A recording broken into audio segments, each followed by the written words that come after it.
નમસ્કાર. આજે તારીખ 2 નવેમ્બર 2025 રવિવારના રોજ સાંજે 5:30 કલાકે આત્મા હોલ આશ્રમ રોડ અમદાવાદ ખાતે ઓમ કોમ્યુનિકેશન દ્વારા ચરિત્રકાર, વાર્તાકાર, કેળવણીકાર, સંપાદક મનસુખ સલ્લાના 84મા જન્મદિન પ્રસંગે શબ્દજ્યોતિ શીર્ષક હેઠળ સાહિત્ય સફર કાર્યક્રમનું આયોજન કરવામાં આવ્યું છે. આપ સૌનું સ્વાગત છે. તો માનનીય મનસુખભાઈ સલ્લા સાહેબને વિનંતી કે આપ મંચ ઉપર આપનું સ્થાન ગ્રહણ કરો. આપણે સન્માનપૂર્વક ખૂબ તાળીથી એમનું અભિવાદન કરીએ. આપનું સ્વાગત છે સર. આપ જાણો છો તેમ ઓમ કોમ્યુનિકેશન દ્વારા છેલ્લા 12 વર્ષથી દિવંગત સાહિત્યકારોના જન્મદિન પુણ્યતિથિએ સાહિત્યિક વ્યાખ્યાનનું આયોજન કરવામાં આવે છે. તેમજ દર મહિને શબ્દજ્યોતિ શીર્ષક હેઠળ હયાત સાહિત્યકારના જન્મદિનની ઉજવણી કરવામાં આવે છે. સાથે સાહિત્યના વિશિષ્ટ કાર્યક્રમો જેવા કે સાહિત્ય પંચામૃત, સંસ્કૃત પર્વ, સંત સાહિત્ય પર્વ, પર્યુષણ સાહિત્ય પર્વ, પુસ્તક પરિચય અને શબ્દ સંપદા જેવા કાર્યક્રમોનું આયોજન પણ થાય છે. આયોજન થયેલ તમામ કાર્યક્રમો યુટ્યુબમાં સાહિત્ય વિમર્શમાં અપલોડ કરવામાં આવે છે, જેથી જે અહીંયા હાજર નથી રહી શક્યા એ લોકો આ કાર્યક્રમનો લાભ લઈ શકે. માતૃભાષા ગુજરાતીનું સંવર્ધન કરવાના મુખ્ય હેતુથી આ પ્રકારના સાહિત્યિક વ્યાખ્યાનનું આયોજન થતું રહે છે. સૌપ્રથમ આપણે સલ્લા સાહેબનું સ્વાગત કરીશું.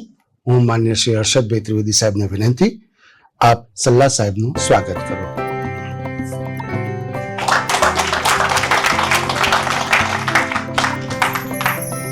જન્મદિન પ્રસંગે કોઈને પણ સર્જકનું સન્માન કરવું હોય તો પૂરતી મોકળાશ છે, તેઓ આવીને કરી શકે છે.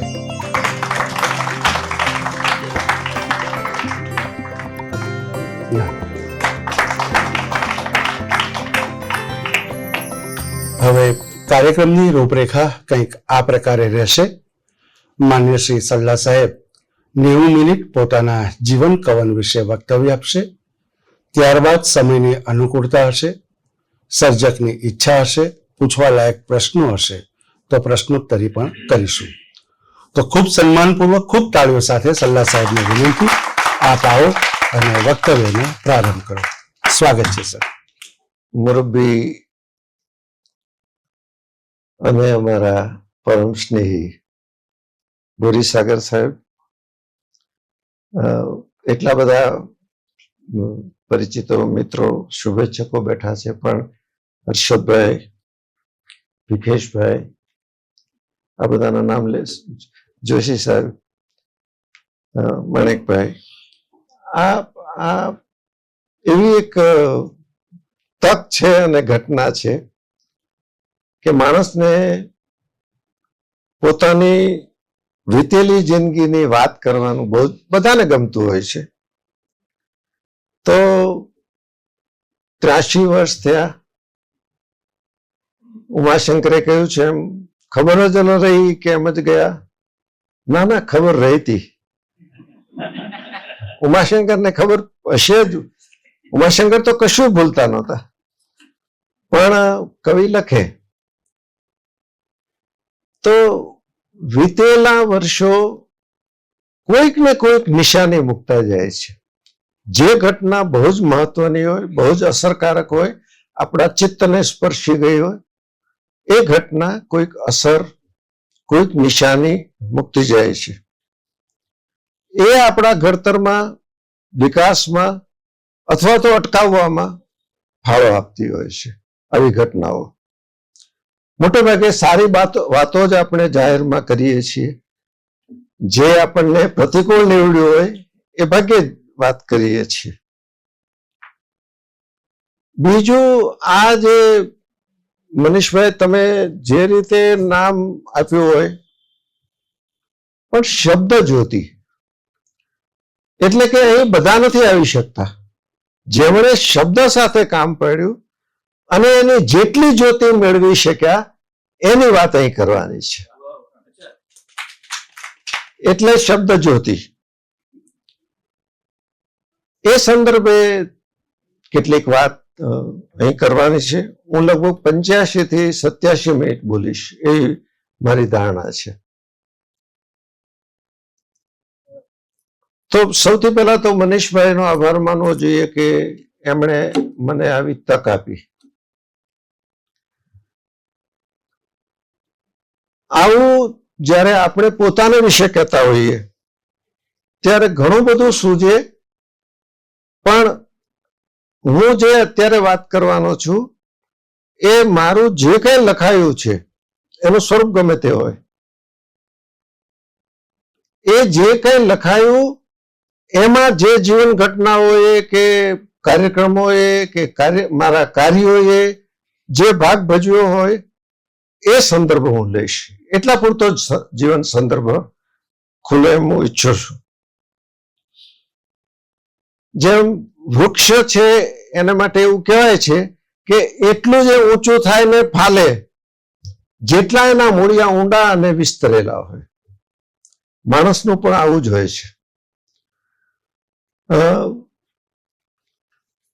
એ વખતનું ભાવનગર જિલ્લો, એનો સાવરકુંડલા તાલુકો, એનું નેસડી ગામ એ મારું જન્મસ્થાન. એને બહુ જ મારા ઘડતરમાં, કારણ કે 13 વર્ષની ઉંમર સુધી હું નેસડીમાં રહ્યો, 7 ધોરણ સુધી. મારા પિતાનું નામ મોહનલાલ, મારા માતાનું નામ વિમળાબેન. અમે સોની કુટુંબ, અને ગામનું જે ગામના 5-7 બહુ જ સુખી કુટુંબ ગણાય એમાંના અમે એક. પણ મારી 5 વર્ષની ઉંમરે પિતાજીનું અવસાન થયું, અને મારા બા જે કદી તડકે નહોતા ઉભા રહ્યા, એમણે ખેતરમાં મજૂરી કરવી પડી. એક બેસતું વર્ષ મને યાદ છે કે ઘરમાં એક જ જણની રસોઈ થઈ હતી, એટલે કે બા ભૂખ્યા ભૂખ્યા બેસતા વર્ષે ખેતરમાં કામે ગયા હતા. આવી વિકટ પરિસ્થિતિ પછી પણ મારા બાએ કદી સોમાન ન છોડ્યું અને કદી શ્રદ્ધા ન છોડી. હું માનું છું કે મારામાં આ ઝીલાયું છે, એની અસરો મારામાં છે. એક જ પ્રસંગ કહો તો પૂરતું થશે. હવે એ વખતે તો બધી કઈ બહુ ભાન નથી હોતી. 4-5મા ધોરણમાં ભણતો હોઈશ, અને એવા ગુરુઓ મળી જતા હોય છે કે જે આપણને બધું આવું સમજાવે કે બીડી પીવા પૂરતું નથી, નાકમાં ધુમાડા પણ નીકળે. એટલે મને બહુ જ આમ એનું આકર્ષણ કે આવું કેવી રીતે થાય. અને એ પ્રયોગ કર્યો. અમારો ગામનો ચોરાનો પાછલો ભાગ, ત્યાં બેસીને આજે પણ બધું તાજું છે. અને મને તો ધુમાડા કાઢવાનું ઠીક, પણ એટલી ઉધરસ ચડી, એટલું ભારે પડી ગયું. પણ આ બધા બીડી ગુરુઓ પાછા સાથે ગોળ લાવેલા કે જેથી કરીને આપણે ઘેર જઈએ ત્યારે મોઢામાંથી વાસ ના આવે. અને સાંજે હું ઘેર ગયો ને મારા બાને ખબર પડી ગઈ હતી કે આજે આણે બીડી પીધી. જમાડ્યો, પાસે બેઠા.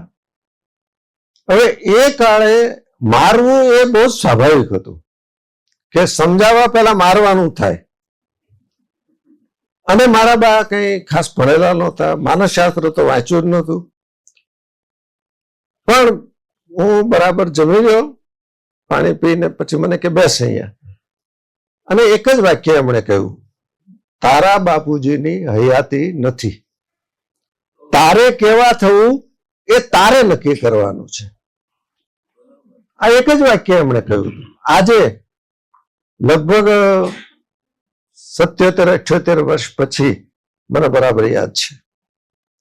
એ પછી એ રડી પડ્યા. જેટલી એ વાક્ય મને યાદ રહી ગયું છે એટલા જ એ આંસુ પણ મને યાદ રહી ગયા છે. અને પછી હર્ષદભાઈ એમ કહી શકાય પછી હું વધારે ડાયો થયો. કેટલાક મને જન્મ ડાયો કહે છે, એ મર્યાદા પણ હોઈ શકે. પણ આ બધી અસરો કેવી કેવી રીતે આવતી હોય છે, બાળપણની અસરો કેવી આવતી હોય છે, જે મારે પછીથી કહેવું છે, ખાસ કરીને મારા લલિત નિબંધો અંગે. એ કહું કે ચિત્ત કેવી રીતે ગ્રહણ કરતું હોય છે. આ ખરેખર વિસ્મયનો પ્રદેશ છે. 5મા કે 6ઠા ધોરણમાં અમને પ્રવાસમાં લઈ ગયા. તો પ્રવાસ તો બરાબર છે, બધું જોઈએ કરીએ. પછી બપોરે અમારે જમવાનું હતું એ સ્વામિનારાયણ મંદિરમાં હતું. તો સ્વામિનારાયણ મંદિરની જે દિવાલો હતી ને એ આરસપહાણની હતી, અને અમે ગામડાના છોકરા ગારવાળા જ હોય, જ્યાં અડો ત્યાં ગાર હોય, તે અમે સુવાને બદલે આરામ કરવાને બદલે દિવાલ ઉપર જ હાથ ફેરવ્યા કર્યો. આ પ્રસંગ મેં પછી હૈયે પગલા તાજામાં લખ્યો છે. કેવી રીતે ચિત્ત ગ્રહણ કરતું હોય છે એ આપણને ખબર નથી પડતી. મારા પરિબળો જે હું ઝડપથી આગળ વધવાનું છે એટલે 5 આમ નામ પાડીને ગણાવી શકું. એક, અમારા ગામમાં એ વખતના બહુ જ મોટા નેતા, આગેવાન, રત્નાત્મક કાર્યકર અમુલકભાઈ ખેમાણી, એ નેસડીમાં 22 વર્ષ એણે ગ્રામ નિવાસ કર્યો. દરમિયાન મેં પાછા ધારાસભામાં ગયા, પણ રહે નેસડીમાં. એને કારણે સ્વરાજનો જે અનુભવ, જે એ વખતે તો હું કેવડો નાનો હોઉં, કઈ ખબર નહોતી. મને એટલું જ યાદ છે, જો હોય તો, કે સરદારનું અવસાન થયું ને તે દિવસે રજા પડી હતી, એટલું જ યાદ છે. આ સિવાય કઈ સ્વરાજનું યાદ નથી. પણ આ અમુલકભાઈને કારણે પહેલી મોટી અસર પડી, આખી શાળા બદલાઈ ગઈ. શાળામાં આપણે જે નઈ તાલીમ એમ કહીએ છીએ એ તો પછીથી આ બધા શબ્દો આવ્યા, પણ એ પ્રમાણેનું બધું ચાલે. હું એનું વર્ણન નહીં કરું. એને બહુ જ મોટી અસર કરી. અમને નાટકો તૈયાર કરાવતા, ગીતો તૈયાર કરાવતા, પ્રવાસ કરાવતા, આ બધું જ બહુ સાહજિક હતું. અને ગામ અને શાળા એક હતા. 15મી ઓગસ્ટ કે 26મી જાન્યુઆરીએ આખું ગામ ધ્વજવંદનમાં આવે. બીજું જે મારા ઘડતરનું મોટું પરિબળ તે ગ્રામ પુસ્તકાલય. એ વખતે ભાગ્યે જ આ કન્સેપ્ટ હતો, પણ અમુલકભાઈને કારણે ગ્રામ પુસ્તકાલય થયું. તો અમારા ખાદી કાર્યાલયના જે ભાઈ ત્યાં કાર્યકર અંતુભાઈ ગોડા, એ આ સંભાળે. એટલે એક પુસ્તક હું ત્યાં બેસીને વાંચું, એક ઇસ્યુ કરાવીને લાવું, એ રાત્રે ઘેર વાંચું. દરરોજ 2 પુસ્તક વાંચતો, લગભગ બધું વાંચું. એને બહુ જ મોટી અસર કરી. ચોથી મોટી અસર તે અમારા ગામને શેલ નદી મળી હતી. એટલું બધું વર્ણન મેં હૈયે પગલા તાજામાં કર્યું છે. અત્યારે ટૂંકમાં કહેવું તો એમ કહું કે શેલ હજી મારી નાડીઓમાં વહે છે. એના એટલા બધા રૂપ સામે એના બધા જ, આમ એ પૂર આવે ત્યારે એક રૂપ હોય, નીતરી જાય ત્યારે બીજું રૂપ. આ બધું જ આજે પણ ચિત્તમાં ટક્યું છે. અને જેની બહુ જ મારા ઉપર અસર પડી, મને ખબર નહોતી કે આટલી બધી અસર પડી છે. એ મેં લલિત નિબંધો લખ્યા ને ત્યારે ગ્રામ પ્રકૃતિએ જે અંધકાર, શુદ્ધ અંધકારનો અનુભવ શહેરમાં નથી, એ અંધકારનો અનુભવ, એ તડકાનો અનુભવ, એ કાંટાવાળા રસ્તાનો અનુભવ, આ બધાએ અસર કરી છે. અને આ બધું ચિત્તમાં સંગ્રહાયું હોય છે. આ બધા જ જે પરિબળો, અને એ આ દિવસોમાં મનીષભાઈ એક મને તક આપી કે આ બધું કેમ બન્યું એની જરાક તપાસ કરીએ. તો મને દેખાયું કે સંવેદનશીલ હૈયું મળવું ને એ બહુ મોટો આશીર્વાદ છે, અને બહુ મોટી તાવણી પર છે. જે લખે છે ને, બાકીના તો એનાથી થોડા હલી જાય, પણ જે લખે છે એ 2 વાર અનુભવે છે. પહેલી વખત પ્રત્યક્ષ, અને બીજી વખત એ શબ્દ રૂપે જ્યારે મૂકે ત્યારે. આ એક રીતે શૈશવની સ્મરણ કથા છે. બોરીસાગર સાહેબે એની પ્રસ્તાવના લખી છે. અને પછી હું મારા કામ અને શબ્દ વિશે વાત કરીશ ત્યારે એનો વધારે ઉલ્લેખ કરીશ. આ લખાયું અને પ્રગટ થયું તે ગુજરાત ટાઈમ્સ નામે જે અમેરિકામાં પ્રગટ થતું હતું અઠવાડિયે, એમાં હપ્તાવાર પ્રગટ થયું. અમેરિકામાં જે બધા જાણીતા પરિચિતો હતા એ લોકો કહેતા કે અમે બહુ જ આની આતુરતાપૂર્વક રાહ જોતા, કારણ કે એ લોકોને એવું લાગતું કે જાણે હું એમની વાત લખી રહ્યો છું, એમના સ્મરણો તાજા થતા. બીજું જે મારા ઉપર બહુ જ ગંભીર જેણે અસર કરી છે મારા ચિત્ત ઉપર, મારા ભાવતંત્ર ઉપર, મારી વિચારણા ઉપર, એ મારું માધ્યમિક શિક્ષણ. માધ્યમિક શિક્ષણ લોકશાળા ખડસલી, એટલે કે આ જે ઉત્તર બુનિયાદી સ્કૂલ કહેવાય છે એમાં થયું, કુંડલાથી નજીક. લોકભારતીના પહેલા ગ્રુપના સ્નાતકો તે અમારા શિક્ષકો, એક પણ પરણેલો નહીં, કોઈ પરણેલા જ નહીં. એટલે અમારી સાથે જ રહી, અમારી સાથે જ જમે, હુતુતું પણ અમારી સાથે રમે, નદીમાં ધૂપકા મારવા આવ્યો તો પણ અમારી સાથે, બધે જ અમારી સાથે. ભાર શેના ઉપર હતો? માર્ક્સ ઉપર નહીં, માણસાઈ ઉપર. અમારી માણસાઈ વિકસે, અમારી પ્રામાણિકતા વિકસે, અમારી સમાજનિષ્ઠા વિકસે.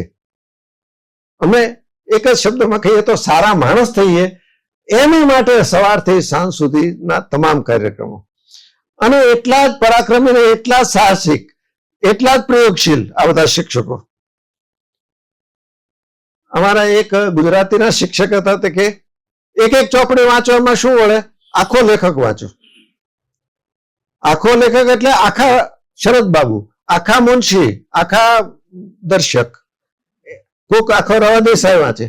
જેટલું ત્યાં લાઇબ્રેરીમાં હોય બધું આખું બધું વાંચી જાય. ગાંડા થઈને વાંચ્યું છે. અમારા આચાર્ય કેવા પ્રયોગશીલ, આ છોકરાઓને કવિતા અને જીવનનો પરિચય થવો જોઈએ. મીનપિયાસીને 2 મહિના રાખ્યા અમારે ત્યાં.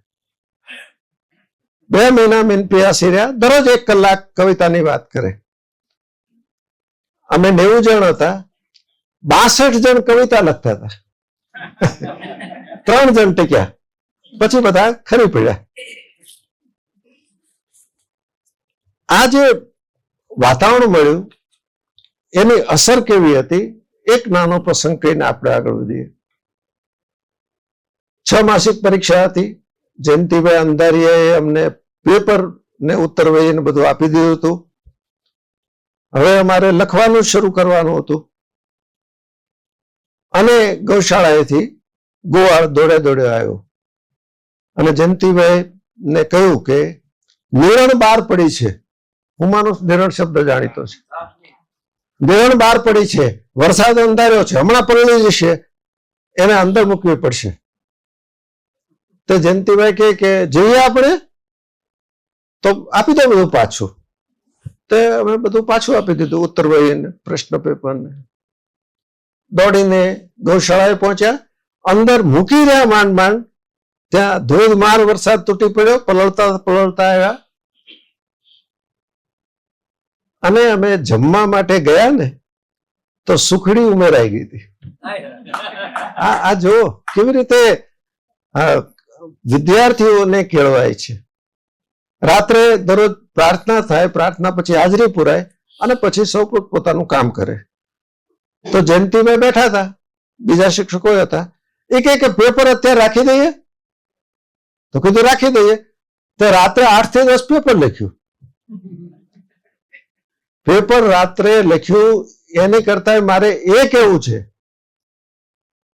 અમારામાંથી એક પણ જણે, કારણ કે પેપર તો વાંચી લીધું હતું અમે, અંદરો અંદર પૂછ્યું નહોતું કે પછી પાછા આવ્યા હતા અમે તો પોતાની પાસે પુસ્તક હોય એમાંથી જવાબ પણ જોઈ શકાય, કોઈએ જોયા નહોતા. મન જ નહોતું થતું. આ વાતાવરણ હતું. હું માનું છું કે આટલું પૂરતું છે. એટલે કે એ વાતાવરણ સમજાય જશે કે શું હતું. મને ખબર નથી કે આવું કેમ બન્યું હશે, એ કેવી રીતે જાગ્યું હશે મનમાં. 10મા ધોરણમાં મારા મનમાં સંકલ્પ થઈ ગયો હતો કે MA કરવું અને અધ્યાપક થવું. 10મા ધોરણમાં. અને પછી જાણે હું જેટલું ભણ્યો ને એનો અભ્યાસક્રમ જ ચાલતો હતો. આવા અધ્યાપક ન થવું, આવા અધ્યાપક થવું. આ અધ્યાપક આમ બોલે છે ને એવી રીતે રજૂઆત ન કરાય, આ અધ્યાપક રજૂઆત કરે છે ને એમ કરાય. આ બધો અભ્યાસક્રમ સતત મળી ગયો. મારું ઉચ્ચ શિક્ષણ લોકભારતીમાં થયું. મનુભાઈ પંચોળી, મૂળશંકરભાઈ ભટ્ટ, નપ્ર ભુજ, ઇસ્માઇલભાઈ નાગોરી, ચુનીભાઈ શાહ, જ્યોતિભાઈ દેસાઈ, હજી ઘણા નામ છે. આ બધા અમારા અધ્યાપકો. એક જ લીટીમાં કહેવું હોય તો એમ કહેવાય, એક એક અધ્યાપક એક એક કોલેજ જેવો હતો. એટલા ભરપૂર, સમૃદ્ધ, એટલું એમણે વાંચેલું, જીવન વિશે વિચારેલું, એના પરિચયમાં મુકાઈએ તો પણ અમુક આપોઆપ આપણને મળે. એક લોકભારતીમાં જે બહુ જ મોટી તક મળી, 50,000 પુસ્તકો, અંગ્રેજી, હિન્દી, ગુજરાતી, સંસ્કૃત, બધી જ ભાષાના અનુવાદો. આ પુસ્તકો વાંચવા એ જ મુખ્ય કામ, જાણે અમે એને માટે જ ભણીએ છીએ. પેલું વર્ગખંડનું તો આમ કે પાછળ સેકન્ડરી, વર્ગખંડ તો ભણાવવાનું જ, પણ આ મુખ્ય. એટલે ખૂબ વંચાયું. એક જે ચિત્ત આપણું કુંવારું હોય છે, પછી આપણું ચિત્ત નક્કી થઈ જાય. જેમ લગ્ન થાય ને પછી કેમ નક્કી થઈ જાય, એમ કે પૈસા કમાવા, ફલાણું કરવું, પ્રતિષ્ઠા કમાવી, એ વખતે ચિત્ત કુંવારું હોય છે. એ કુંવારા ચિત્તમાં જ્યારે પસંદગી થાય છે, ત્યારે એ પસંદગી અમને લોકભારતીમાંથી મળી. મને એકને નહીં, આ રમેશભાઈ બેઠા છે, બીજા અનેક વિદ્યાર્થીઓને એ પસંદગી એ મળી કે શિક્ષણ અને જીવનનું એકત્વ જ હોવું જોઈએ, એને છૂટા ન પાડી શકાય. બીજું, તમે ગમે એટલા વિકસો, તમે મોટા હોદ્દા ઉપર જાઓ, ઊંચો પગાર મળે, પણ તમારી સમાજ નિષ્ઠા અખંડ રહેવી જોઈએ. આ અમને લોકભારતીએ પાયું એમ હું કહું છું. વાતાવરણમાંથી જે બધું મળતું હતું. અને મૂલ્ય નિષ્ઠામાં બાંધછોડ નહીં કરવાની. આ તમે કલ્પી શકશો કે ખાસ કરીને આજની કોલેજોમાં જરાક સરખાવો તો શું છે ફેર એ દેખાશે. એક બીજી પણ વિગત આપું કે હું જે કાંઈ ભણ્યો ને એ સ્કોલરશિપથી જ ભણ્યો છું. મારા બાનો પગાર પહેલા 25 રૂપિયા હતો અને છેલ્લે 35 રૂપિયા હતો, એટલે કઈ સગવડ જ નહોતી. તો લોકભારતીમાં એ વખતે 3.5 વર્ષ હતા, એટલે 1.5 વર્ષ મેં આમલામાં શિક્ષક તરીકે કામ કર્યું અને 1 વર્ષનો પગાર એમાંથી બચત કરી. રઘુવીરભાઈ વિદ્યાપીઠમાં હિન્દીના અધ્યાપક વિદ્યાર્થીઓને લઈને એ આમલા પ્રવાસમાં આવ્યા. એટલે અમારા નિયામક અનિલભાઈએ કહ્યું કે 2 દિવસ તમે સાથે રહેજો ને, તમને સાહિત્યમાં રસ છે. તો 2 દિવસ સાથે રહ્યા. પછી રઘુવીરભાઈ મેં ચા પીવા બોલાવ્યા ઘેર. તો મને કહે કે યાર તમે ભણતા કેમ નથી? તો મેં કીધું ભણવાનો છો ને, આવતા વર્ષે હવે મેં અરજી કરી છે ને મને પ્રવેશ મળી ગયો છે, હું વિદ્યાપીઠમાં બીએડ કરવાનો છું. હવે તો રઘુવીર ચૌધરી, બીએડ કરવા કરતા તો આત્મહત્યા કરવી સારી. આવું કે અમારો 2 દિવસનો પરિચય કે આવું નહીં, તમારે એમએ નું ભણવું જોઈએ. પણ એમએ ના 2 વર્ષ મારી પાસે પૈસા નથી અને મેં 300 રૂપિયા તો ભરી દીધા. ત્યારે મારો પગાર મહિનાનો 100 રૂપિયા હતો. એટલે મેં કીધું આ 300 રૂપિયા તો ન જતો કરી શકું. તમારા પૈસા છે આ ફીના, એ મહાવિદ્યાલયમાં ટ્રાન્સફર થઈ જાય અને તમને સ્કોલરશિપ મળે તો અમે કીધું આપણી તૈયારી છે. અને પહેલા દિવસે અમારો પહેલો દિવસ હતો, જૂનની 10મી. રઘુવીરભાઈ પ્રવેશના કાર્યક્રમ વખતે એક નાની મીટિંગ રાખી. પછી મને અત્યારે જે વિદ્યાપીઠનું પુસ્તકાલય છે એમાં ઉપરના માળે મોહનભાઈ પટેલ અમારા આચાર્ય, તો મોહનભાઈ બધું સાંભળ્યું ને પછી કે 6 મહિના પછી પરીક્ષા લઈશું, ફર્સ્ટ ક્લાસ આવે તો તમને ફેલોશિપ મળશે. મેં કીધું, મનમાં કીધું, જાહેર તો ન કહેવાય, આ સહેલું છે,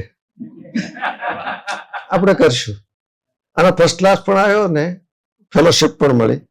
અમને જે શિક્ષકો મળ્યા, કનુભાઈ જાની, ચંદ્રકાંત શેઠ, રઘુવીર ચૌધરી, મોહનભાઈ પટેલ, અરે અમને એક સાહિત્યકાર ભણાવવા માટે જયંત કોઠારી આવે, વિનોદ અધ્વરીઓ આવે, બહુ જ એની એટલે આજે મેં ઘેર એવું કહ્યું હતું કે હું લગભગ 12 કલાક બોલી શકું એટલું છું, 90 મિનિટમાં પૂરું કરવાનું છે, તો હું સંયમ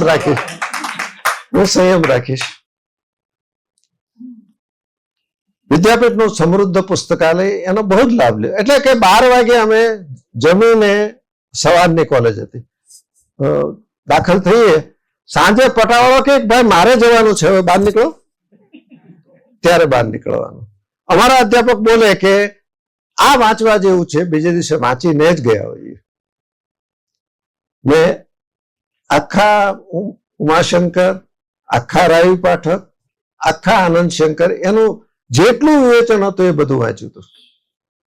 એટલે બધા કહેતા કે આમ જરાક ઉલ્લેખ થાય તો આખું એનું વાક્ય બોલે છે કે આખો ફકરો બોલે છે. કેવું ગાનપણ હતું એમ પણ કહેવાય. 2 વર્ષમાં 3 ફિલ્મો જોઈતી મેં માત્ર. પણ અમદાવાદનો એક પણ સાહિત્યિક કાર્યક્રમ હું ગેરહાજર નહોતો રહ્યો.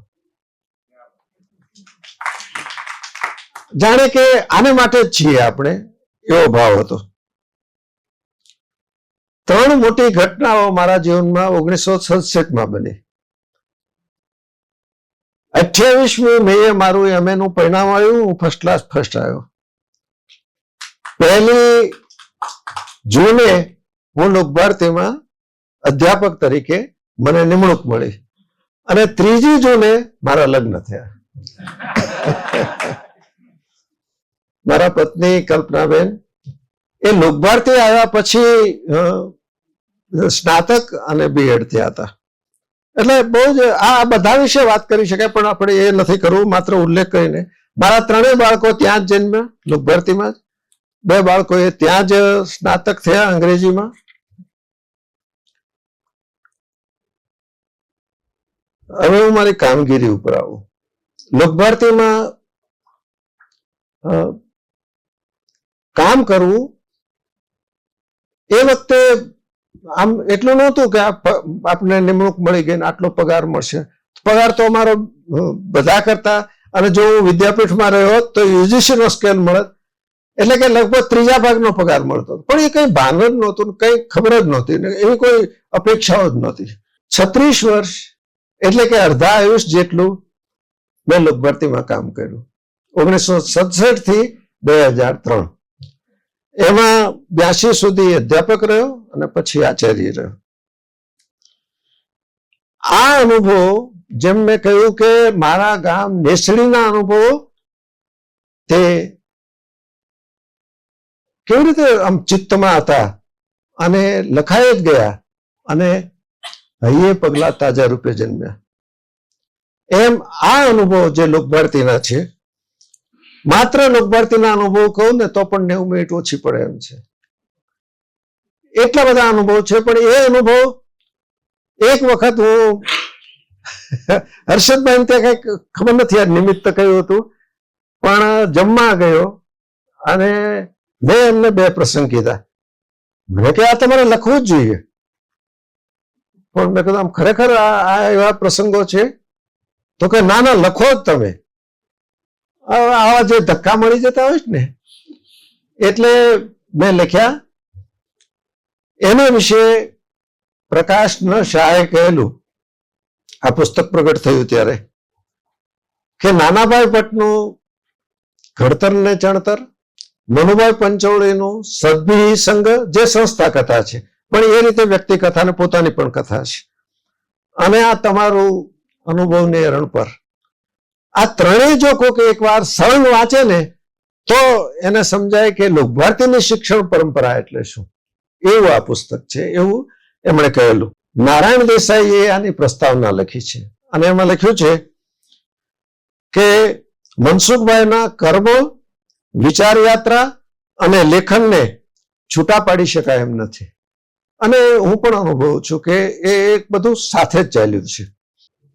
બોરીસાગર સાહેબ એમણે લખ્યું, માત્ર શિક્ષણની જ નહીં, સાહિત્યની એરણ પર ચડાવીને કસી જોતા 100% સોનું સાબિત થાય એવો આ દુર્લભ ગ્રંથ છે.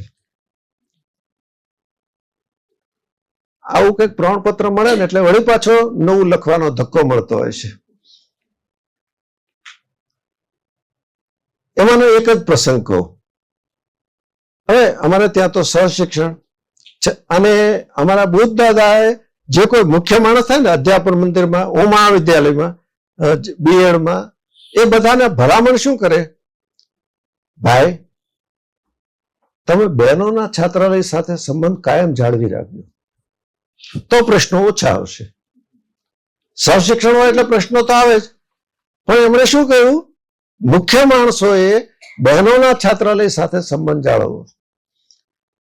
અને કોઈ પણ વખતે હું પ્રાર્થનામાંથી આવું પછી બહેનોના છાત્રાલયમાં જાય તો વર્ષમાં 10, 12, 15 વખત તો એવું બને જ કે બહેનો મારું અપહરણ કરી જાય.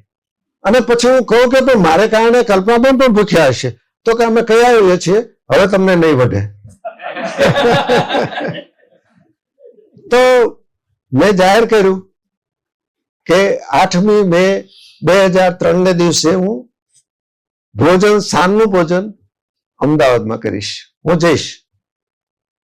મને ટ્રસ્ટીઓએ કહ્યું હતું કે 1 વર્ષ તમારું ઘર ખાલી રાખશું, કોઈ નહીં આપીએ, તમે 1 વર્ષ પછી પાછા આવો. પણ મને થયું કે બરાબર છે, અત્યારે હું જાઉં એ વ્યાજબી છે. આ બહેનો સાથેનો જે ગાઢ સંબંધ, તો એક વખત હું આમ ઓફિસમાંથી નીકળું ને તો પણ બહેનો જમતા હોય ત્યારે જાઓ, સાંજે જાઓ. તે એક બેન બહુ ઢીલી પડી ગઈ. મેં કહ્યું શું થયું આજે? તો કહે કે મને રસોઈ કરતા જરાય આવડતી નથી. એસવાયની બેન, ટીવાય પછી તો મોટે ભાગે કુટુંબ લગ્ન કરાવી નાખે. એ કે મને એક ચા બનાવતા આવડે છે. તો મેં કીધું એવું કેમ થાય? અને સમોસરા ગામની બેન, એનું કુટુંબ જાણીતું. તો કે મારે ત્યાં આગળ મોટી બહેનો છે, 3-4 કાકીઓ છે, એટલે મારે કોઈ તક જ નથી મળી અને મને જરાય રસોઈ કરતા કાંઈ આવડતું નથી. એટલે પછી મેં એને કહ્યું કે આપણે ગોઠવીએ. પછી રસોઈયા બેનને કહ્યું, એને કોઠારી બનાવી. કોઠારી એટલે એ બધી જ રસોડાની વ્યવસ્થા સંભાળે. એ પછી બેનને કહ્યું કે આને હાથે વઘાર કરાવો અને બધું શીખીએ. એક દિવસ મને કે મને રસોઈ કરતા આવડી ગઈ. મેં કીધું હું ન માનું. હવે એ વખતે કલ્પનાબેન હાજર નહીં, કોઈક નિમિત્તે બહાર હતા. એટલે આ બેનને કહ્યું કે તું રસોઈ કર, હું જમું, અને જમતા જમતા હું તને કહું કે ખરેખર તને રસોઈ ને વઘાર ને બધું બરાબર આવડ્યું છે કે નહીં. હવે અમારે ત્યાં નિયમ એવો, અને એ અમે જ ઘડેલો, કે કોઈ બેન એકલી કોઈ કાર્યકરને ઘેર ન જાય. એના ક્યારેક પ્રશ્નો ઉભા થતા હોય છે, એટલે 2 બહેનો જ જાય.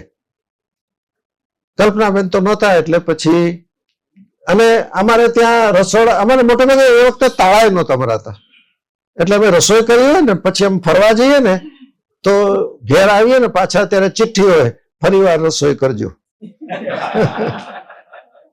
આ બહુ સ્વાભાવિક હતું. તો એ બેન તો અમારા ઘર સાથે જોડાયેલી હતી. એણે રસોઈ કરી અને પીરસ્યું. એની પોતાની થાળી, પેલી બેનની થાળી, અમારી ત્રણેયની થાળી પીરસી અને જોયા જ કરે. તો મને થયું કે જરાક જોઈએ તો ખરા. એટલે 2-3 કોળિયા સુધી હું કઈ બોલ્યો નહીં. એટલે મને કે કેવી થઈ છે રસોઈ? અમારે ત્યાં પરીક્ષામાં જે માર્ક અપાય ને એની જગ્યાએ કક્ષા અપાય. એમાં જો અ અપાય તો લગભગ 75 ગણાય, અને પછી અ+1, 2, 3 અને અ+5 એટલે 95. મેં કીધું નામે આજે યાદ છે. મેં કીધું આ અ+5 જેવી રસોઈ તે બનાવી છે. અને એ છોકરી રડી પડી. કેવી રીતે આત્મવિશ્વાસ જગાવવો, કેવી રીતે જીવનમાં ગોઠવાવું, કેવી રીતે પરિસ્થિતિનો સામનો કરવો, આ બધું જ શિક્ષકે કરવાનું હોય છે. માત્ર એક વિષય નથી ભણાવવાનો હતો. એ લોભાર્થી નિદેન છે. એક બીજો પ્રસંગ, મેં તો જાહેર કર્યું હતું કે હું જાઉં છું. તે સાંજે બહેનોએ મને ઘેરી લીધો. એક બહેનો તો તરત કહી દીધું, હું કલ્પનાબેનને કહી આવું છું. અને પછી હું બેઠો અને જે વિકેશભાઈ જે જડી વરસી મારા ઉપર, તમે શું કામ અમદાવાદ જાઓ છો, તમને નહીં ફાવે, એ મોટું શહેર છે, તમે અહીંયા જ રહ્યા છો, આવી પ્રકૃતિ નહીં મળે, આનું આમ આનું, ઓહો, પ્રશ્નો જ પ્રશ્નો, એક પછી એક પ્રશ્નો પૂછ્યા કર્યા. મેં જવાબ આપ્યા. અને છેલ્લે શબનમ નામની પઠાણ એ બેન ઊભી થઈ આમ અદબ વાળી અને મને કે તમે કીધું એ બધું તો સાચું, પણ અમે જે વાત અમારી બાને નથી કહી શક્યા એ તમને નિસંકોચ કહ્યું, એવું સાંભળનાર હવે કોણ મળશે, માટે તમારે ન જવું જોઈએ. અને મારી આંખમાં આંસુ આવી ગયા. મેં કહ્યું કે બેન, રાષ્ટ્રપતિ એવોર્ડ કરતા પણ આ મોટો એવોર્ડ તે મને આજે આપ્યો છે. હું અટકી જાઉં, કારણ કે આ એવો પ્રદેશ છે હવે હું જેમાં દાખલ થયો કે તો પછી બીજું રહી જાય. આ બધા આવા પ્રકારના અનુભવો, એમાં શિક્ષણના પ્રયોગો છે, વર્ગખંડના પ્રયોગો છે, સંબંધોના પ્રયોગો છે, વિદ્યાર્થીઓ બીડી પીતા હોય એને અટકાવ્યા હોય કેમ, એને માટેના પ્રયોગો શું કર્યા, આવા અનેક પ્રકારના વર્ણનો એમાં છે. મારી જાતને બને એટલી તટસ્થ રાખી છે અને આ અનુભવની હરણ પર માં બધું મૂકેલું છે. મેં જે 36 વર્ષ કામ કર્યું લોકભારતીમાં, બહુ જ ઓછું લખી શક્યો. કેમ ઓછું લખી શક્યો? તો આજે આમ દૂરથી હું તપાસું છું, મને તો ઊંઘવા સિવાયનું મારું ચિત્ત સંસ્થા અને વિદ્યાર્થીઓમાં જ રહેતું હતું, એટલે ઓછું લખાયું. મને ઠપકો પણ મળ્યો છે કે તમે નિવૃત્તિ પછી લખ્યું, આટલા બધા 36 વર્ષ ત્યાં રહ્યા ને કેમ આટલું ન લખ્યું? બે અભિપ્રાયો જે મને મળ્યા એને મને બહુ ટેકો આપ્યો છે. એક અભિપ્રાય બોરીસાગર સાહેબનો, એ તો મને કુંડલા પ્રિન્સિપાલ તરીકે પણ લઈ જવા ઈચ્છતા હતા, પણ એ પ્રસંગ છોડી દઈએ. મનુભાઈએ કુંડલાના ટ્રસ્ટીઓ બધા મળવા ગયા કે મનસુખભાઈને અમારે ત્યાં પ્રિન્સિપાલ તરીકે મોકલો. તો મનુભાઈ પંચોળી, દીકરીઓના માગા હોય વહુના માગા ન હોય ભાઈ.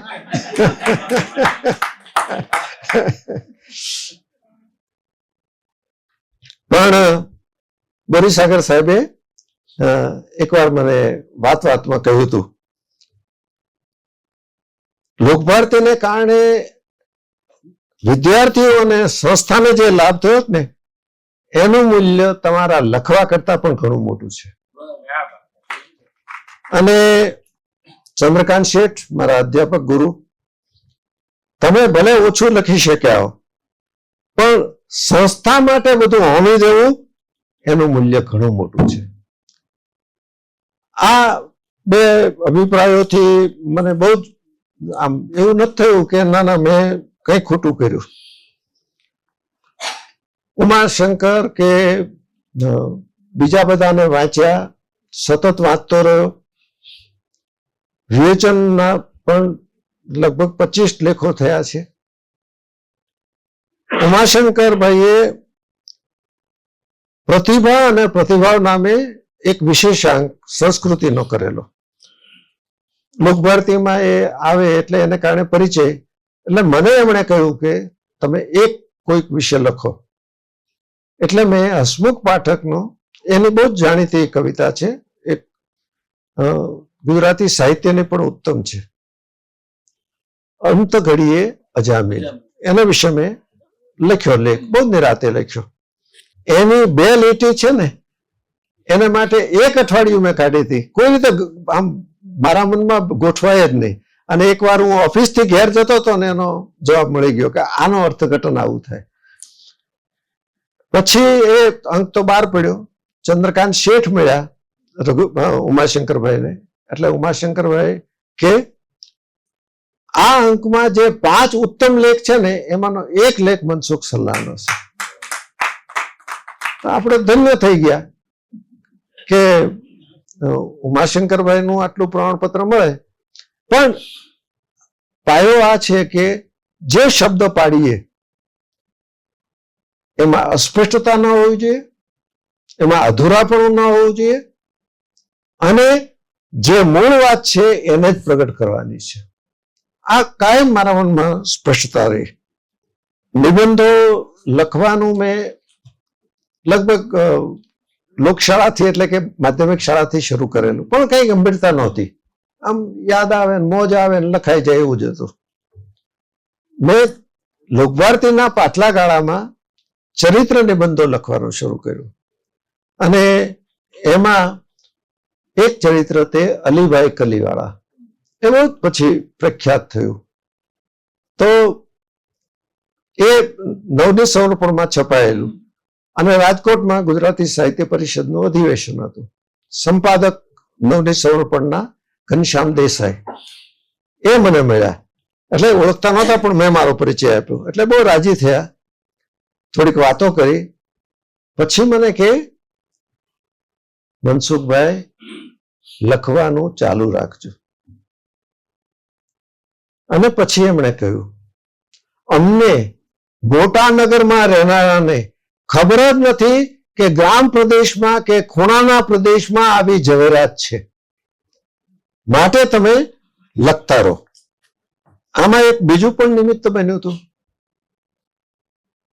એવું થયું કે ગુજરાતી સાહિત્ય અકાદમીએ એ જુદા જુદા પુસ્તકો માટે જુદા જુદા નિર્ણાયકોની નિમણૂક કરતા હોય છે.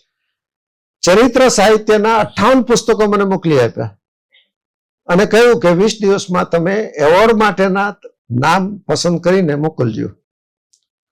58 પુસ્તકો તો કઈ કે બધું વાંચવાની જરૂર નહીં, પણ મેં તો પેલો MA ની પરીક્ષા આપતો ને એટલી ઝીણવટથી વાંચ્યું ને નોંધો કરીને એના ખાના પાડ્યા, 7 વિભાગ પાડ્યા, અને પછી બધું જ બરાબર કર્યું અને પરિણામ મોકલી આપ્યું. પણ આ વાંચતી વખતે મને અનુભવ થયો કે જેને ગદ્ય શું એની ખબર નથી, જેને ચરિત્ર કેમ પ્રગટ કરાય, મનુષ્યનું અસ્તિત્વ એ માત્ર 5 ફૂટનો દેહ નથી, એની ભાવ સૃષ્ટિ છે, એના ગમાણગમા છે, એના સંબંધો છે, એનો ઉછેર છે, આની જેને ખબર નથી. જાણે કે વિગતોનો ખડકલો એ વ્યક્તિ ચિત્ર છે, હકીકતે એ વ્યક્તિત્વની સુગંધ હોય છે, એ માત્ર વિગતો નથી હોતી. આવા લોકોનું જે મારી પાસે મૂલ્યાંકન માટે આવેલું એ 5મું ને 7મું પુસ્તક હતું. આમાંની કાંઈ ખબર ન હોય એવાનું 5મું 7મું પુસ્તક હતું. એટલે મને થયું કે તો આપણે લખી શકીએ, આની કરતા તો હું સારું જ લખીશ. અને એમાંથી મારા રેખાચિત્રો લખવાનું શરૂ થયું. 2 પુસ્તકો બહાર પડ્યા છે. એક જે પહેલું બહાર પડ્યું ને પોખાયું એ જીવતર નામે અજવાળું, લાઈફ એઝ એ લાઇટ. એ પુસ્તક માં જેમને વિશે મેં લખ્યું એ મોટા ભાગના પરિચિત હતા, એમની સાથે હું રહેલો. અને બીજું પુસ્તક તુલસી ક્યારાના દીવા, જેને પછી નર્મદ ચંદ્રક મળ્યો. ગુજરાતી સાહિત્યના અને ગુજરાતી અકાદમીના પણ પુરસ્કારો મળ્યા. આ રેખાચિત્રો વિશેની સ્પષ્ટતા જેમ જેમ લખતો ગયો, બીજાનું વાંચતો ગયો. એ વખતે અનિરુદ્ધ બ્રહ્મભટ્ટનું નામરૂપ બહુ જાણીતું હતું. તો નામરૂપનું તો મેં MA ની પરીક્ષા આપતો ને એમ શું કહે પૃથ્થકરણ કર્યું હતું કે શેને કારણે આ નિબંધો આટલા ઉત્તમ બન્યા છે, અભ્યાસ કર્યો હતો. એટલે આ બધા માંથી ધીરે ધીરે કરતા કરતા એવી એક સ્થિતિ આવી કે સહજપણે લખાતું ગયું.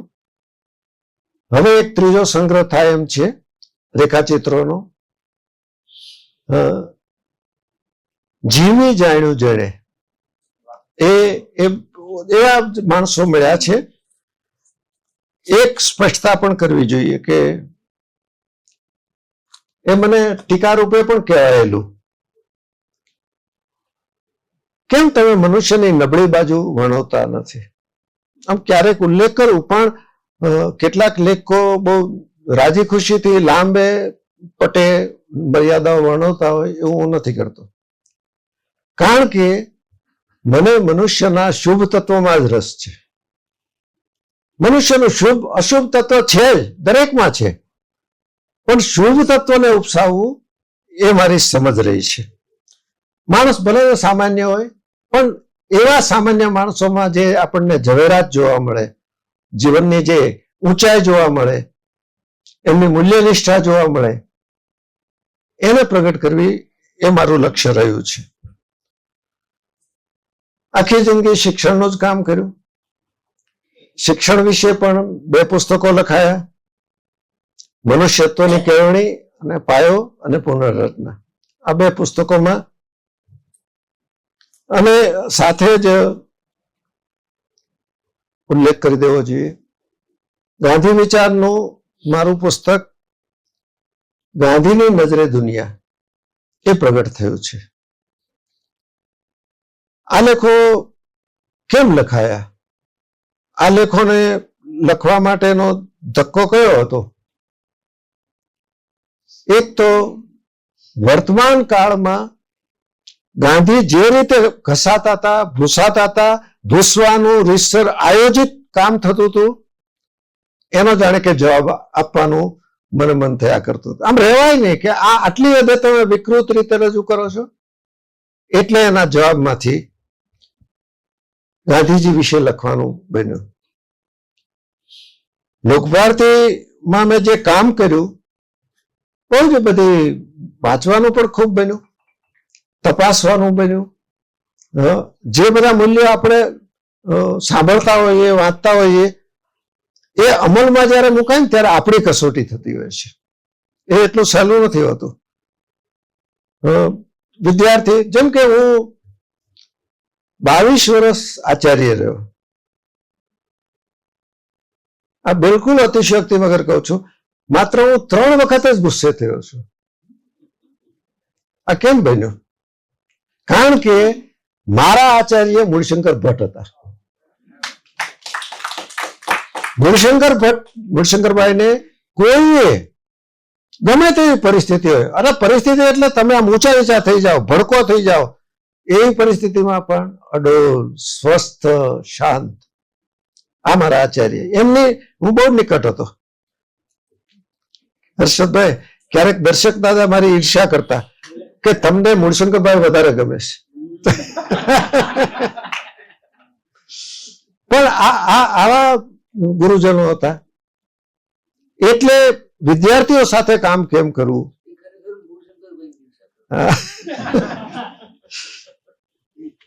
એ પ્રસંગ તો હું અત્યારે નહીં કહું. અમારો પ્રિય, અમારા લોકભારતીના જ મારા અધ્યાપક, અને પછી લાંબો વખત સુધી લોકભારતીમાં જેમણે કામ કર્યું, એ યશવંતભાઈ ત્રિવેદીનો દીકરો નિખિલ અહીંયા બેઠો છે. એમના ગ્રુપ વખતે અમારે ત્યાં પહેલી વખત, આમ એને હડતાલ તો ન કહેવાય, પણ એવું થયું હતું. અને પછી એમાંથી જે અમે માર્ક કાઢ્યો, એમની સાથે બધા સાથે મેં કામ પાડ્યું, એનું વર્ણન આ પુસ્તકમાં કર્યું છે. મારે કહેવું છે, નઈ તાલીમ એટલે અભ્યાસક્રમ નહીં, નઈ તાલીમ એટલે વર્ગખંડોમાં જઈને બોલવું એ નહીં,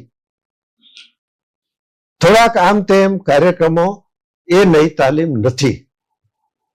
સાવણો હોય, રેટિયો હોય, આ હોય, પ્રભાત ફેરી હોય, એ નઈ તાલીમ નથી. એ એના માધ્યમો છે. નઈ તાલીમ એટલે મનુષ્યની નવી રચના. એના માટે આ બધું યોજવાનું છે.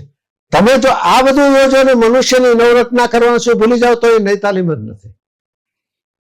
એટલે એક વખત મેં, એ કઈ અભિમાન નહોતું, પણ એમ કહ્યું હતું કે દુનિયાભરનો કોઈ પણ કેળવણીકાર આવીને મારી સાથે વાત કરે, હું એને કહીશ કે નઈ તાલીમ, હા, એવું બને કે મારી મર્યાદાને કારણે હું નઈ તાલીમને 100% અમલમાં ન મૂકી શકું, તો એ મારી મર્યાદા છે. એ દર્શનની મર્યાદા નથી, એ વિચારની મર્યાદા નથી. એટલે એને સતત આ મનુષ્યત્વની કેળવણી અને પાયો અને પુનર્રચના, આ 2 ગ્રંથોમાં મેં મૂક્યા છે. એ બધા લેખો, એક પાછો ત્રીજો એક પુસ્તક થાય એટલા લેખો લખાયા છે. અત્યારે આપણે ત્યાં ને બધે જ છે કે ઉપદેશ બહુ અપાય છે અને બહુ રૂપાળા નામ અપાય છે. તો ઉપદેશ થી બહુ નથી મળતું કઈ, કારણ કે આ ઉપદેશનો પાયો એ હોય છે કે તમે સફળ કેમ થશો.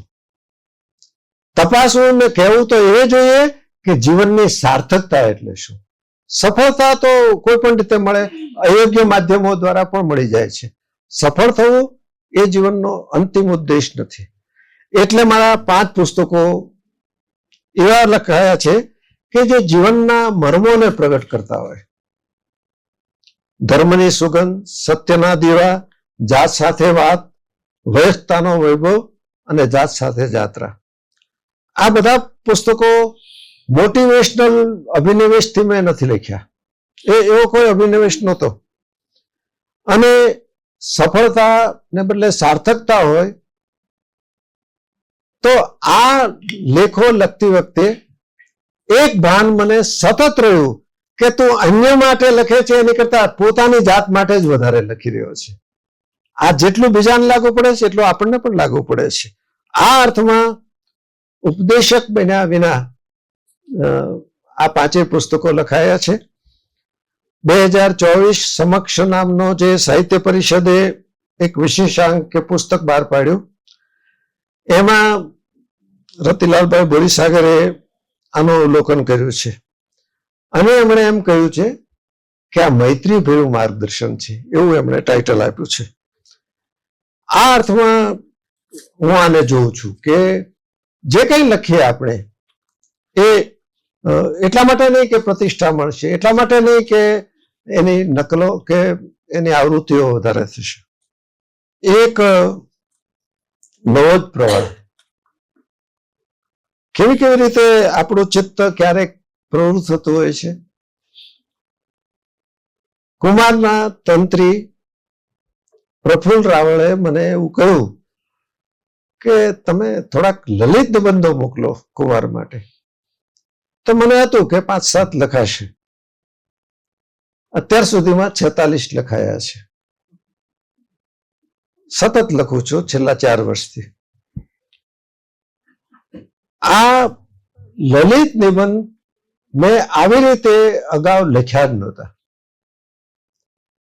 એટલે કે મારા લેખનનો આ નવો અવતાર છે હું કહી શકું. અત્યાર સુધીમાં જે કંઈ મેં લખ્યું એની કરતા આ જરાક જુદા જ પ્રકારે લખાયા.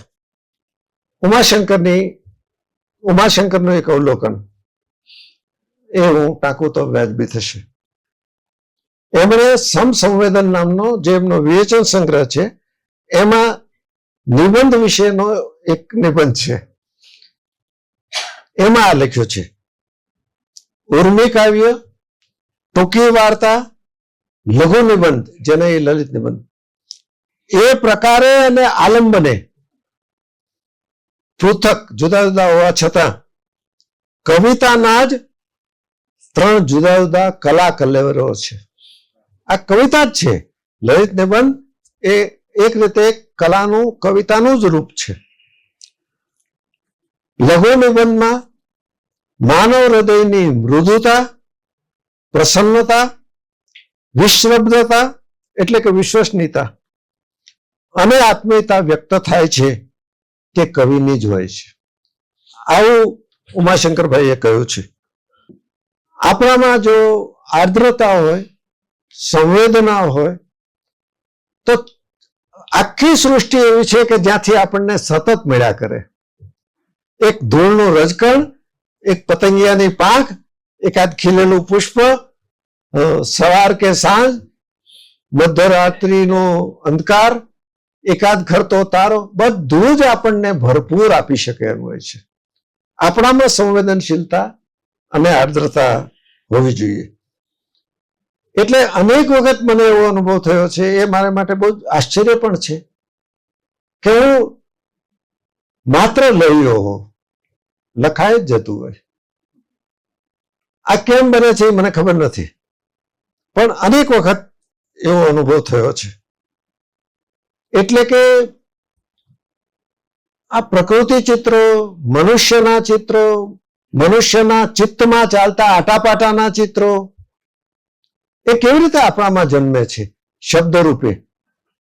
એ 100% ખાતરીપૂર્વક કહી શકાતું નથી કે આમ કરવાથી આમ થાય. એના માટે એક જાણીતો શબ્દ પ્રયોગ છે, આવો ઘાણ નાખશો તો આવું આવું ઉતરશે. એવું ઓછામાં ઓછું શબ્દ માટે નથી કહી શકાતું. કોઈ પણ શબ્દનો કોઈ પણ પ્રકાર હોય, એ કવિતા હોય, નાટક હોય, વાર્તા હોય, કોઈને માટે કહી શકાતું નથી. પણ આનું ગદ્ય પણ મેં જોયું કે આવું ગદ્ય મેં ક્યારે લખ્યું નહોતું. એમાં જે શબ્દ ચિત્રો આવે છે એ પ્રકારના લખાયા નહોતા. સૌથી વધારે જે મને અનુભવ થયો તે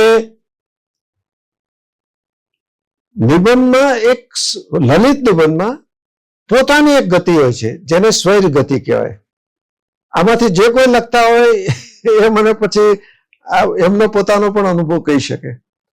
આ સ્વૈર ગતિ અને આંતરિક એકતા, આ બે કેવી રીતે કામ કરે છે કે તમારે નિબંધમાં સ્વૈર ગતિ પણ જાળવવાની છે અને આંતરિક એકતા જે સુસંયોજિત બધું કરે છે, જે એકત્વ આપે છે, એ મારા માટે તો આશ્ચર્ય જ રહ્યું છે.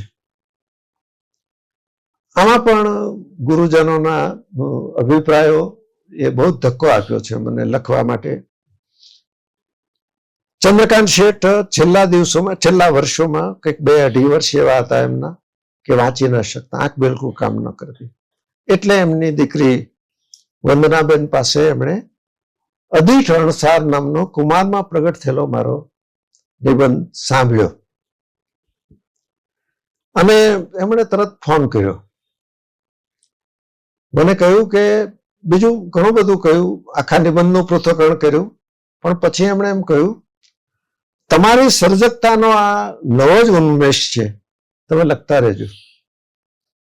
ચંદ્રકાંતભાઈને હું તો 36 વર્ષ લોકભારતીમાં રહ્યો, એમનો જ વિદ્યાર્થી, અહીંથી અમદાવાદથી છોડીને જ ગયો હતો. જ્યારે અમદાવાદ આવું ત્યારે એમને મળવા જાઓ અને એક વાક્ય મને એક પણ વખત ભૂલ્યા વગર પૂછ્યું છે, તપ વધે છે ને? આવું હંમેશા પૂછ્યું છે, તપ વધે છે ને? એ મેં જોયું કે આ પાછલા ગાળામાં આ નિબંધોમાં, એટલે ચંદ્રકાંતભાઈ પ્રસન્ન થાય તો આપણને બહુ જ મોટી પ્રાપ્તિ લાગે. બોરીસાગર સાહેબ તો વારંવાર નિબંધો વાંચે, પછી અભિપ્રાય આપે, પ્રસન્નતા વ્યક્ત કરે. પ્રફુલ્લ રાવળે જે તંત્રી સંપાદક છે, વાદળની માયા નામે એક મારો નિબંધ છે, એ પ્રગટ કર્યો અને પછી ફોન કર્યો. મને કહે કે કાકા સાહેબના કુળનો આ નિબંધ છે, કાકા સાહેબના જે લલિત નિબંધો છે એ પ્રકારનો આ છે. એક છેલ્લો અભિપ્રાય કહું, રાજકોટના નાટ્યકર્મી જેમણે નાટકો લખ્યા પણ ખરા, ભજવ્યા પણ ખરા, ભરત યાજ્ઞિક અને એમના પત્ની રેણુબેન, અનેક સમુદ્રોને સમાવતી આંખો એ નામે મેં એક નિબંધ લખ્યું અને એમનો એ વાંચ્યા પછી ફોન આવ્યો. મને કહે કે અમે નાટ્યકારો નાટકમાં અંગોના પછી વાણીના એમ જુદા જુદા અભિનય હોય છે. એક એમણે શું લખ્યું, કહ્યું, અમે નાટ્યકારો સૌથી વધારે આંખ ઉપર આધાર રાખતા હોઈએ છીએ અને અમને કોઈને સૂઝ્યું નથી. તમે આંખ વિશે, અને એ પણ બાલ્યાવસ્થાની આંખ, યુવાવસ્થાની આંખ અને પ્રૌઢાવસ્થાની આંખ, આ ત્રણેય વિશે આવું સરસ લખ્યું, તમને કે ખૂબ ધન્યવાદ. આ નિબંધો એ હવે લગભગ હું માનું છું કે 2-3 મહિનામાં એક પુસ્તક પ્રગટ થશે. પણ આ પહેલા મેં આવું ગદ્ય નથી લખ્યું. આ પ્રકારનું ગદ્ય આજે નિબંધમાં સહજપણે આવી ગયું. તે મેં કહ્યું એમ સંવેદનશીલ હૃદય હોવું એ જેમ આશીર્વાદ છે એમ તાવણી પણ છે. મારા ગામમાં જેટલું ઉત્તમ બધું પ્રકૃતિનું, સંબંધોનું, કાર્યક્રમોનું ગામમાં જે બધું થતું હોય, પણ કરુણ પ્રસંગો પણ એમાં છે. કઈ કારણ વિના તમે માતૃત્વ ધારણ કરી શકતા નથી, માટે જ તમે ગુનેગાર છો. આ તમે કોઈ રીતે કલ્પી ન શકો. અને આ તો 70 વર્ષ પહેલાનું ગામડું. એક કન્યા ને શિક્ષકે ભોળવી અને એનો ભાઈ ઝેર તો પાઈ દે પણ પાછો એમ કે આમ જ હોય. આ બધા જે અનુભવો થયા ને એ પણ એમાં લેખાયા છે. અને એ આપણી તાવણી કરતા હોય છે, આપણી સંવેદનશીલતાની પણ તાવણી કરતા હોય છે. એટલે બે રીતે આને જોઈ શકાય. એક, તમે જે ઈચ્છ્યું હતું અથવા તો મનમાં જે એક ચિત્ર આવ્યું હતું, એક કન્સેપ્ટ આવ્યો હતો, એ ઉત્તમ રીતે શબ્દમાં મૂકી શકાયું તો આપણને બહુ જ તૃપ્તિ થાય છે. આવી રીતે જ્યારે મૂકી શકાય છે, એ જેમ કે લોકભારતીના અનુભવો એ તો શિક્ષણના જ સીધા અનુભવ છે. મને એક જણે ઠપકો પણ આપ્યો હતો, અરે કે યાર તમે કે કેટલી બધી વાર્તાના પ્લોટ આ અનુભવ રૂપે વર્ણવી દીધા, આમાંથી તો કેટલી બધી વાર્તા સર્જાય. મેં કીધું એ વિદ્યાર્થીઓના છે ને, મારે વિદ્યાર્થીના અનુભવ રૂપે જ મૂકવા હતા. એટલે કે આપણી શોધ શું હોય છે? એક સર્જક તરીકે, લખનાર તરીકે સર્જક શબ્દ કોઈ રીતે મળે? આ દરેક નહીં, એ કવિતા લખે, નાટક લખે, વાર્તા લખે, નવલકથા લખે, પ્રકાર ગમે તે હોય. આ સર્જક શબ્દ એટલે શું? જીવનનો એક મોટો પરિઘ છે, જે આપણે ધારીએ છીએ એની કરતા પણ વિશાળ છે. એની વચ્ચે એક માણસ છે અને એ માણસને આવા વ્યાપક સંદર્ભમાં આપણે મૂકી શકીએ. આમ તરત સમજાવવું હોય તો હું એમ કહું, રાજુ અને કાળુ માનવીની ભવાઈના, એને કેમ ગુજરાતે માનવીની ભવાઈને હૈયે બેસાડી? કારણ કે એમણે વ્યાપક સંદર્ભ ઉભો કરી દીધો. પન્નાલાલની ખૂબી આ છે. આ અર્થમાં હું આને સર્જક શબ્દ કહું છું.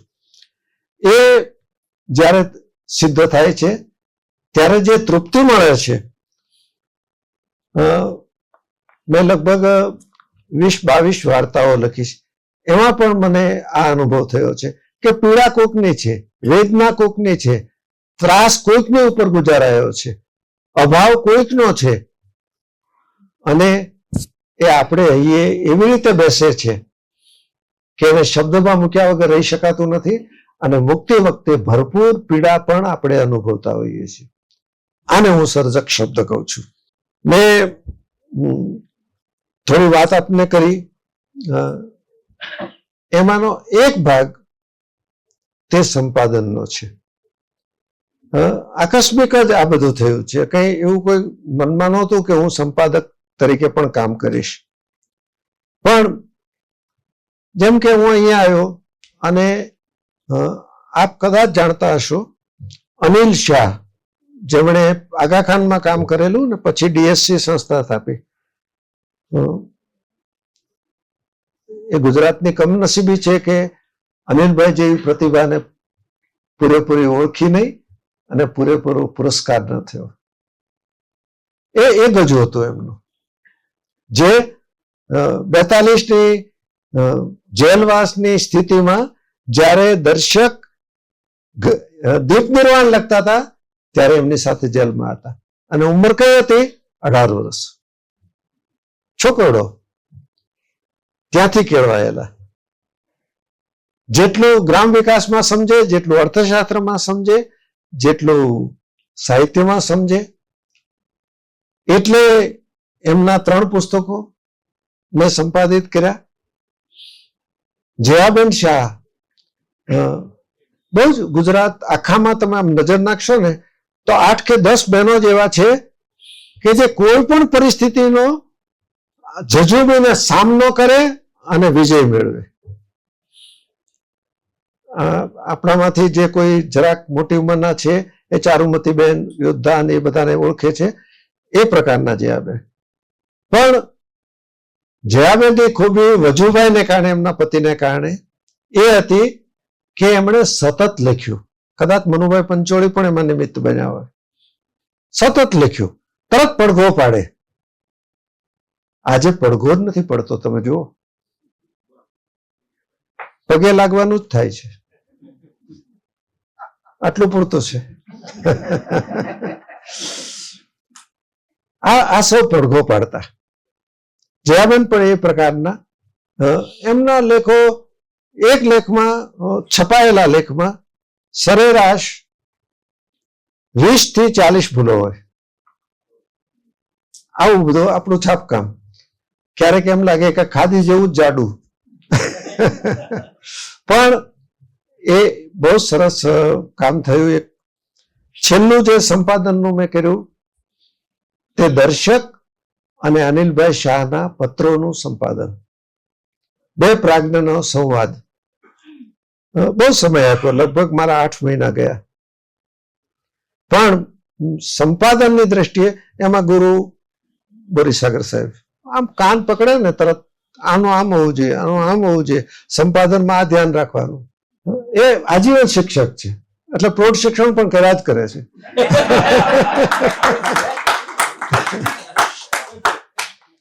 તો આ જે પુસ્તક છે એની એટલી નોંધ ભલે નથી લેવાની, પણ બહુ જ ઉત્તમ કામ થયું. આ બધાની નજીક, એટલે કે જ્યારે આવું સંપાદન કરતા હોઈએ ત્યારે કેવો ભેગું કરીને ઢગલો હતો અને ભેગું કરી દીધું એમ નથી હોતું. આપણે એના ચિત્તમાં, એની સંવેદનામાં, એના ભાવલોકમાં, એમના વિચારનો જે વ્યાપ હોય છે એ બધામાં પ્રવેશ કરતા હોઈએ છીએ. સંપાદનની વાત નીકળી છે તો મને ખબર નહોતી કે હું આવી રીતે સંડોવાઈશ. એ પરાક્રમ બોરીસાગર સાહેબનો છે. આમ આખી જિંદગી એને એ જ કર્યું ને કે ભલભલાને પોતાની સામે રાખવાના અને પછી શીખવાડવાનું કે આમ કામ કરવાનું છે.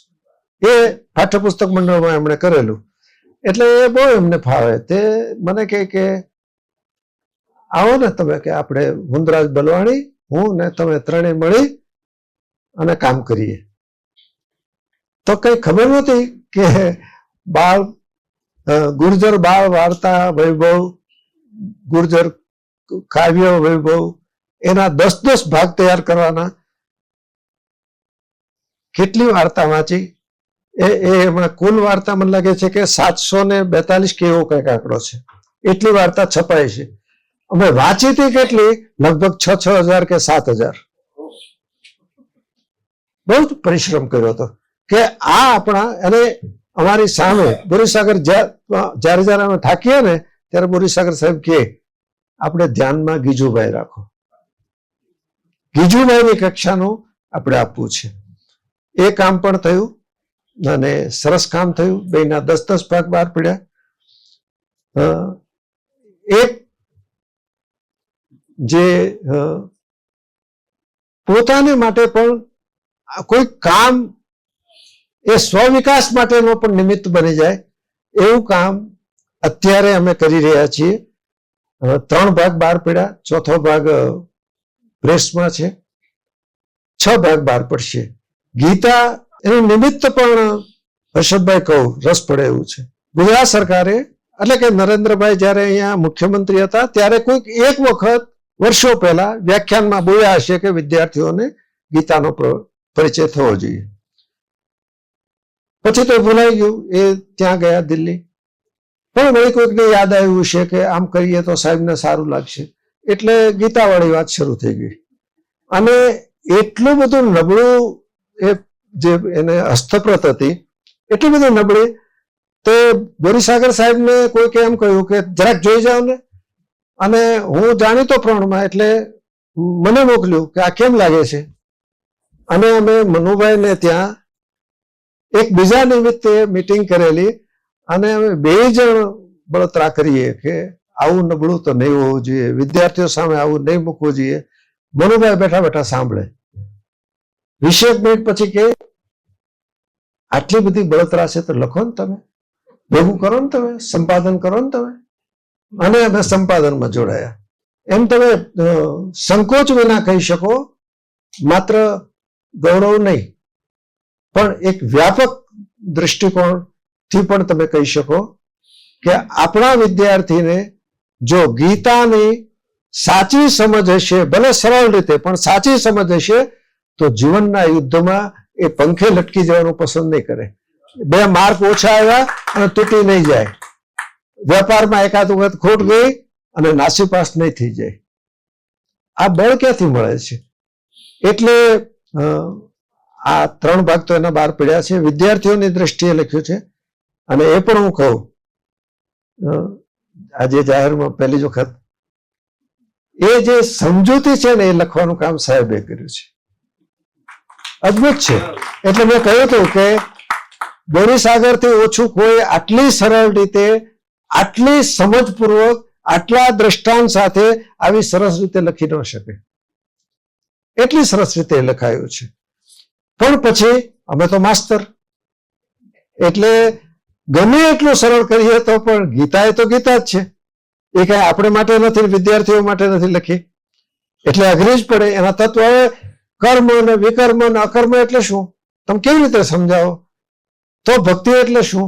એટલે પછી એમાંથી વિચાર આવ્યો, જે લોકો આવી રીતે જીવ્યા હોય ને એમના ચરિત્રો મૂકો. એટલે અમે દરેકમાં પાછળ 25 થી 27, જેમ કે ભક્તો હોય તો ભક્તોના ચરિત્રો, ગીતામાં જેમ કહ્યું છે કે સ્ત્રી રૂપે મારી વિભૂતિ પ્રગટ થઈ છે, કારણ કે જે 6 મુખ્ય આપણા મનુષ્ય જીવનના 6 ગુણો છે એ સ્ત્રી રૂપે પ્રગટ થાય છે. તો અમે નક્કી કર્યું કે એવી નારીઓ કે જેમણે પરાક્રમ કર્યું છે, જેમણે ક્ષમા આપી છે, જેમણે ધૈર્ય રાખ્યું છે, જેમણે જીવનમાં કંઈક વિશેષ રીતે જીવ્યા છે.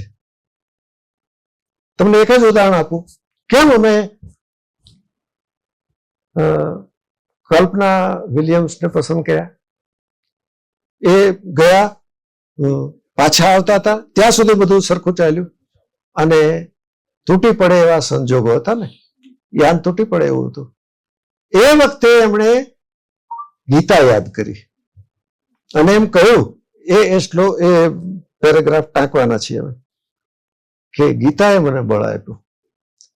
તો એનું ચરિત્ર હોય, કોઈક બીજા મીરાબાઈનું ચરિત્ર હોય, કસ્તુરબાનું ચરિત્ર હોય, એટલે કે આ રૂપે એને પૂરક એવું સાહિત્ય એ સાથે અમે મૂક્યું છે, જેથી કરીને એ દ્વારા શિક્ષકો શ્લોકો મર્યાદિત રાખ્યા છે, તત્વ થોડુંક આપ્યું છે, પણ એ તત્વ સુધી પહોંચવામાં આ કથાઓ, આ જીવનની ઘટનાઓ એ મદદરૂપ થાય એવો ખ્યાલ છે.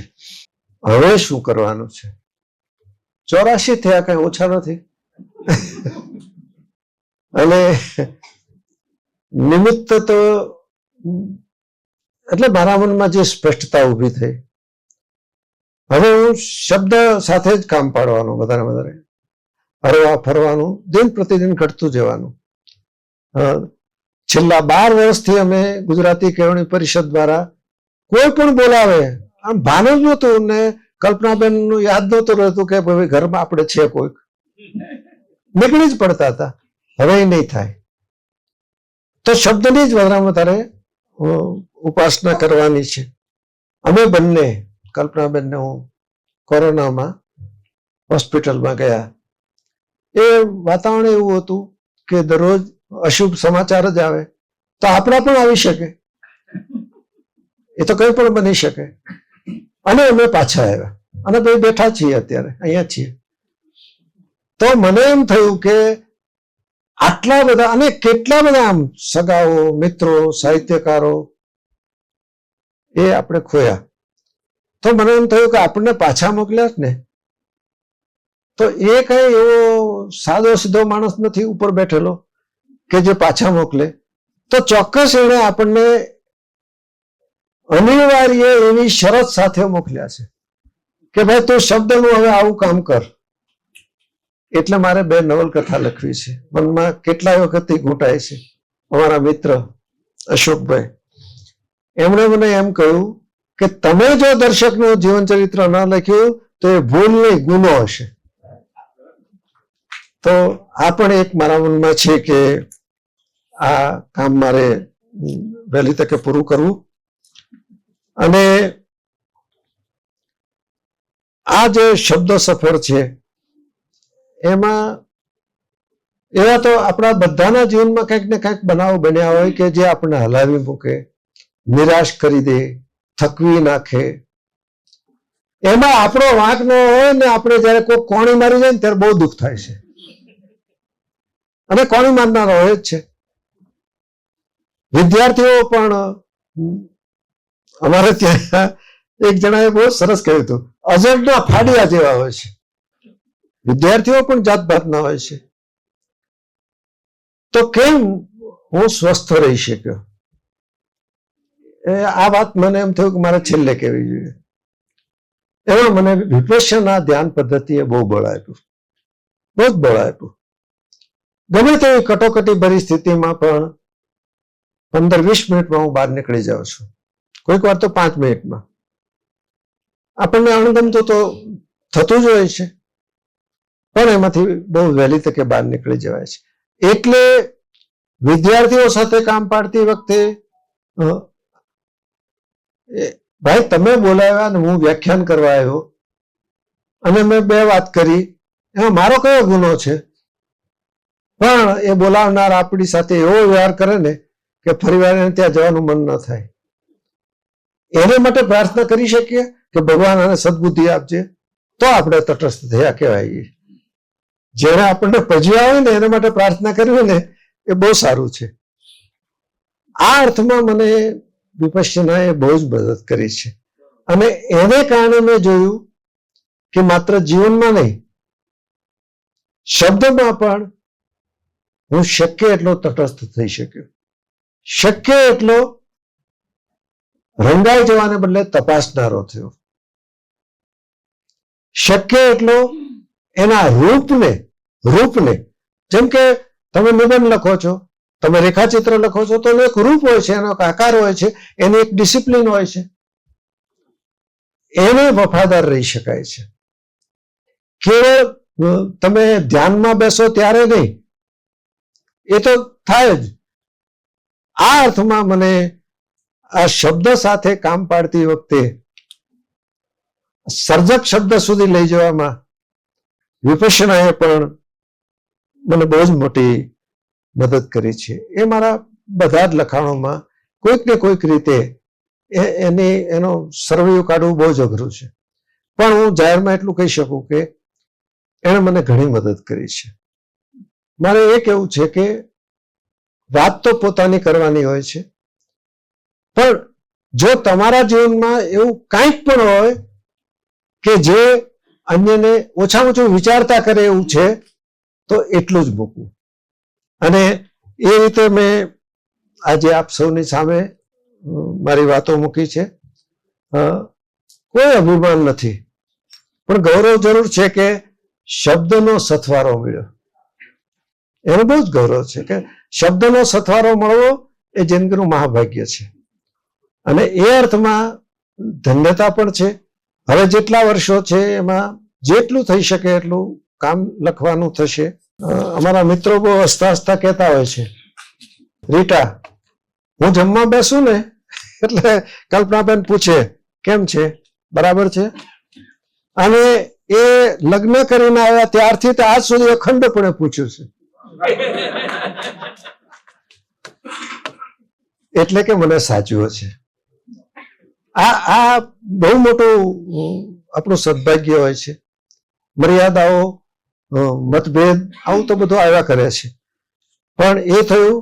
સંતાનો પણ એવા સારા મળ્યા, સારા થયા, એટલી સરસ રીતે કામ કરે છે. અને મિત્રો, શુભેચ્છકો એટલા બધા સારા મળ્યા. એમાંના આપ સૌ છો. આપ સૌનો ખૂબ ખૂબ આભાર. ઓમ કોમ્યુનિકેશનનો ખૂબ ખૂબ આભાર.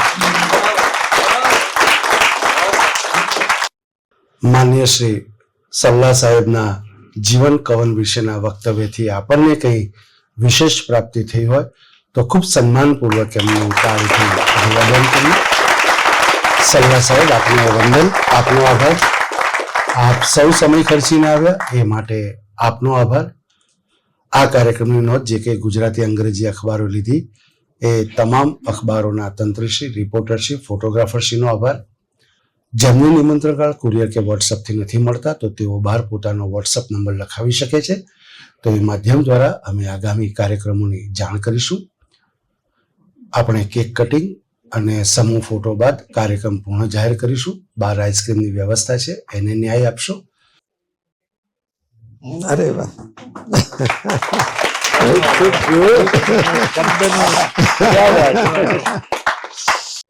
હા મનુભાઈ,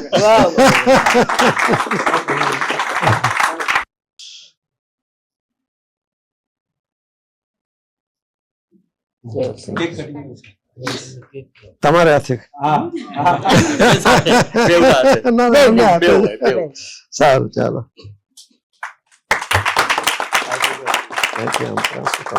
Thank you.